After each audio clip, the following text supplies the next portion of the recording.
রংপুরে জাতীয় পার্টির চেয়ারম্যান জিএম কাদেরের বাসভবনে হামলা ও মোটরসাইকেলে অগ্নিসংযোগের ঘটনায় একটি অভিযোগপত্র গ্রহণ করেছে মেট্রোপলিটন কোতোয়ালি থানা পুলিশ। এতে মহানগর বৈষম্য বিরোধী ছাত্র আন্দোলনের আহ্বায়ক সহ ২২ জনের নাম উল্লেখ করা হয়েছে। শুক্রবার দিবাগত রাতে অভিযোগপত্রটি গ্রহণ করে পুলিশ। কোতোয়ালি থানার ভারপ্রাপ্ত কর্মকর্তা আতাউর রহমানের সঙ্গে যোগাযোগ করা হলে তিনি বলেন, জাতীয় ছাত্র সমাজের নেতা আরিফ আলী বাদী হয়ে একটি অভিযোগপত্র দাখিল করেছেন। আমরা তার অভিযোগপত্রটি নিয়েছি, তদন্ত করার প্রয়োজনীয় ব্যবস্থাও নেওয়া হবে।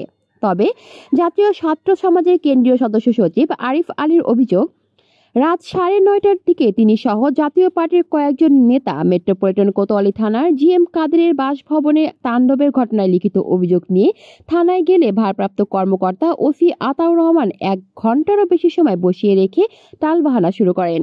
এক পর্যায়ে ওসি মামলা রেকর্ড করতে পারবে না বলে আদালতে মামলা করার পরামর্শ দেন। তার অভিযোগ, ফ্যাসিস্ট আওয়ামী লীগ ক্ষমতায় থাকাকালে যেভাবে পুলিশ আওয়ামী লীগের কথা ছাড়া মামলা গ্রহণ করত না, এখন 5 আগস্টের পর আবারও একই কাজ করছে। কলি শিকদার, বাংলা নিউজ নেটওয়ার্ক।